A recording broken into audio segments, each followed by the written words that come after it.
Dapat Canisius classes. Jupiter. Ini hanya satu orang kecilnya. Nah, sekarang coba berdiri dulu semua. Lalu rapikan. Aku bertanya dulu, apakah di kelas ini ada yang bersaudara sepupu? Ada? Ada. Ningsi sama si Lau Jiseki. Oke. Apakah di sini ada yang bersaudara kandung? Tidak. Oke. Nah, ibu mau bertanya, yang saudara sepupu dan saudara kandung ini mana yang lebih dekat kerabatannya? Saudara kandung. Kalian adalah saudara kandung. Nah, itulah yang akan kita pelajari hari ini, nak. Kita mempelajari hubungan kekerabatan itu. Nah, untuk mempelajari ini kita harus dulu mempunyai suatu tujuan yang mau kita capai. Apa tujuan yang harus kita capai? Supaya ke depannya nanti materi yang dipelajari itu kan hanya sampai ketika belajar di saat ini. Ketika pulang ke rumah juga kita bisa menerapkannya dalam kehidupan kita sehari-hari. Kamu mampu menjelaskan tata nama ataupun penulisan tata nama makhluk hidup. Setelah kamu bisa menjelaskannya, maka kamu akan diharapkan supaya bisa membuat kunci determinasi dari hewan maupun tumbuhan. Seterusnya, kamu diharapkan mampu menyusun kladogram hubungan kekerabatan. Apakah kita manusia ini berhubungan dekat dengan hewan atau tumbuhan? Hewan. Setelah kamu memahami ini semua, maka seterusnya kamu diharapkan bisa mempresentasi. Coba diperhatikan di atas. Sudah dilihat? Sudah? Oke, bisakah kamu membacanya? Hewan itu apa itu? Harimau. Nama latinnya adalah Felis. Kemudian yang di bawahnya? Kucing. Ada saudaranya di sini? Tidak. Itu Felis domestica. Jadi kamu diharapkan agar supaya bisa membacanya ini. Karena di sini juga kita diharapkan untuk berinteraksi. Ibu memperkenalkanmu kepada beberapa masalah yang akan kita identifikasi bersama-sama, kita selesaikan, kita pecahkan secara bersama-sama. Masalah yang pertama yaitu bagaimana kaidah penulisan tata nama makhluk hidup. Apakah di depannya harus huruf kecil semua? Apakah ada huruf besar dan lain sebagainya? Terusnya, apa yang dimaksud dengan kunci determinasi? Kemudian, membuat kunci determinasi. Di sini lagi ibu akan memperkenalkanmu bisa membuat ataupun menyusun kladogram. Dari sini, dari permasalahan ini yang kita pecahkan secara bersama-sama ini, mari kita buat dulu ruang diskusi, kita bentuk dulu kelompok sehingga mudah untuk kita diskusikan secara bersama-sama. Oke, silakan masuk.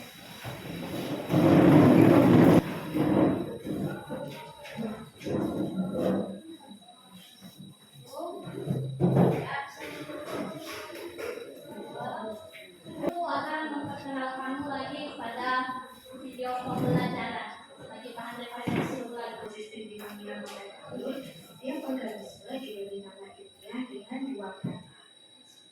Misalnya seperti kunci domestik tadi yang mempunyai nama spesies kali status. Untuk kegiatan pertama, soal pertama itu diselesaikan oleh kelompok 1, soal kedua diselesaikan oleh kelompok 2, dan soal ketiga diselesaikan oleh kelompok 3. Tanda panah itu kita coba terangkan lagi ya. Tanda panahnya saja dibuat karena kita mengingat waktu juga. Jadi buat nanti tumbuhannya dulu, karakteristiknya dulu cari tahu. Nah itu, jadi dia dimulai dari mana? Mulailah dia yang terendah sampai ke yang terbesar. Bagaimana kelompok 5? Siap, Bu. Baik, teman-teman. teman-teman, terima kasih banyak atas kesempatan yang telah diberikan kepada kami untuk mempresentasikan hasil diskusi kami. Yang dimana pertanyaannya itu, buatlah tabel karakteristik dan kladogram dari kelima makhluk hidup berikut. Yang dimana itu Gymnospermae, ganggang hijau, Angiospermae, paku, dan lumut. Nah, untuk gambarnya akan digambarkan oleh kami. Nah, sembari menunggu gambarnya ditulis oleh Tania, di sini saya akan menjelaskan karakteristik dari beberapa tumbuhan yang telah saya sebutkan tadi. Yang pertama yaitu Gymnospermae. Nah, karakteristik dari tumbuhan ini yaitu dari makhluk hidup ini yaitu akar tunggal, batang berkambium, daun bentuk jarum, bunga semu berbentuk strobilus, kemudian biji tidak dibungkus oleh daun buah. Kemudian makhluk hidup yang kedua yaitu ganggang hijau. Karakteristik dari makhluk hidup ini yaitu tubuh berupa uniseluler atau multiseluler. Kemudian belum dapat dibedakan akar, batang, dan daun. Kemudian belum memiliki xilem atau phloem. Kemudian pigmen domain yaitu klorofil. Kemudian karakteristik terakhir yaitu hidup di perairan. Kemudian makhluk hidup yang ketiga yaitu Angiospermae. Nah, Angiospermae ini terbagi dua, yaitu monokotil dan dikotil. Nah, karakteristik dari Angiospermae yang monokotil yaitu akar serabut, kemudian batang tidak berkambium, kemudian tulang daun sejajar atau melengkung. Kepada Tanya untuk menjelaskan gambar terlebih dahulu. Baik, kami di sini membuat kladogram dari tumbuhan yaitu tumbuhan Gymnospermae, ganggang hijau, Angiospermae, paku, dan lumut.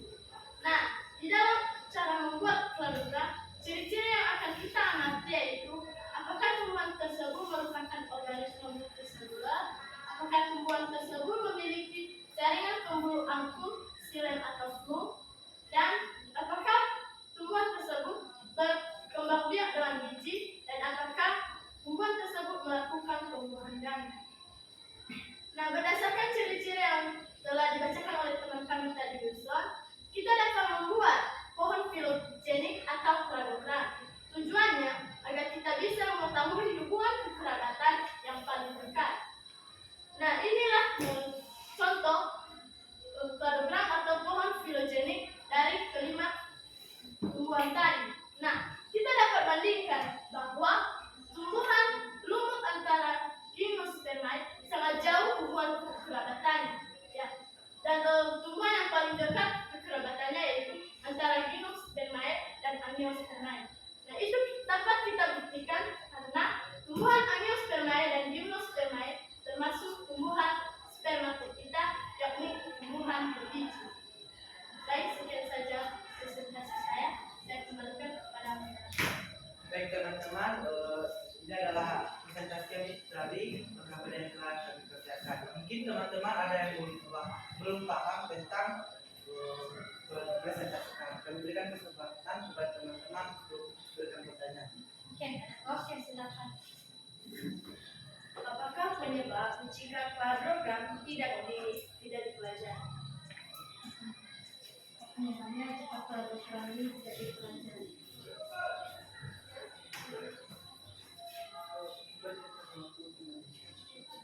Kami akan menjawab pertanyaan dari kelompok satu yaitu tentang apa penyebab jika kita tidak mempelajari kladogram. Nah, penyebab dari ketika kita tidak mempelajari kladogram, yang pertama adalah kita tidak mengetahui hubungan kekerabatan antara makhluk hidup. Seperti yang akan dijelaskan tadi bahwa antara Gymnospermae dan Angiospermae, sekarang mereka memiliki kekerabatan. Apa kekerabatan mereka? Karena tumbuhan memiliki tumbuhan yang berbiji. Jadi ketika kita mempelajari kladogram ini, kita dapat mengetahui perbedaan dan ada jarak persahabatan atau kekerabatan antara makhluk hidup. Karena seperti yang kita ketahui bahwa manfaat dari kladogram itu adalah untuk mempermudah mengetahui hubungan kekerabatan evolusi antar makhluk hidup. Jadi jika ada senggahan dari kelompok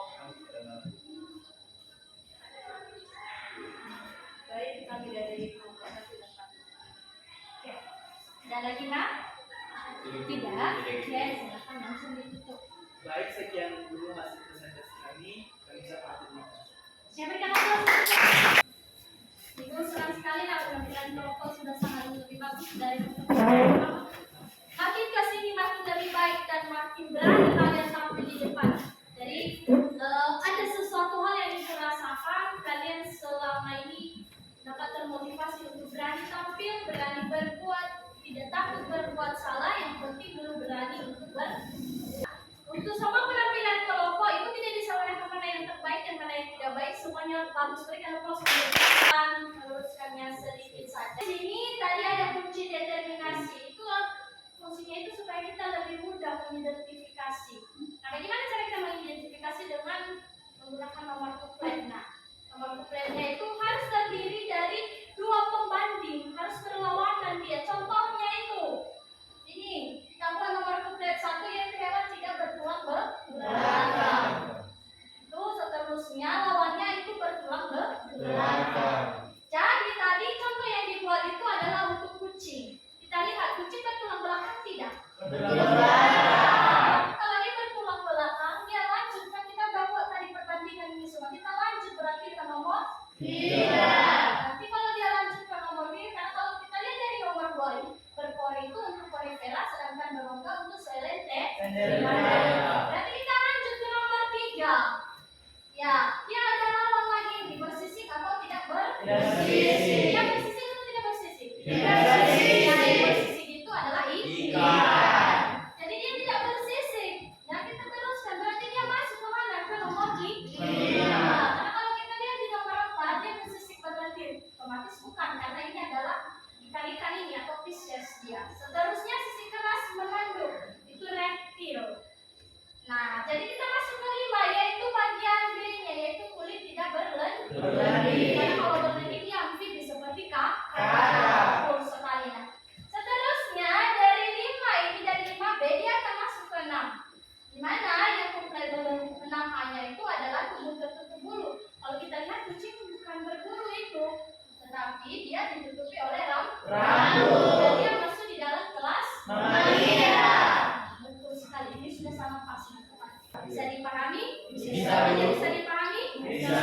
Oke, bagus. Nah, sekarang coba siapa yang berani menyimpulkan materi kita. Oke, silakan. Ya, berdiri. Kita hari ini kami dapat menyimpulkan yang namanya determinasi dan program. Program adalah diagram yang menunjukkan hubungan antara makhluk hidup yang dikelompokkan berdasarkan kesamaan cirinya. Sedangkan determinasi adalah cara atau langkah untuk mengenali organisme dan mengelompokkannya dalam takson makhluk hidup. Oke, sekarang siapa yang mau merefleksikan materi kita? Baik, setelah kita belajar tentang cara penulisan kata nama, kunci determinasi, dan kladogram, jadi kita dapat mengetahui bagaimana cara penulisan kata nama makhluk hidup, apa yang masuk dalam kunci determinasi, tujuannya, manfaat, serta juga dengan kladogram, bagaimana manfaat dan tujuannya. Jadi kita dapat menerapkannya dalam kehidupan kita sehari-hari, supaya kita dapat lebih mengenal bagaimana cara membedakan, bagaimana kita mengetahui persamaan dari setiap makhluk hidup. Sekian dari saya. Oke, berikan aplaus untuk bisa disimpulkan bahwa itu memang sangat bermanfaat. Jadi kamu bisa mengetahui hubungan kerabatan mana yang lebih dekat dan mana yang tidak.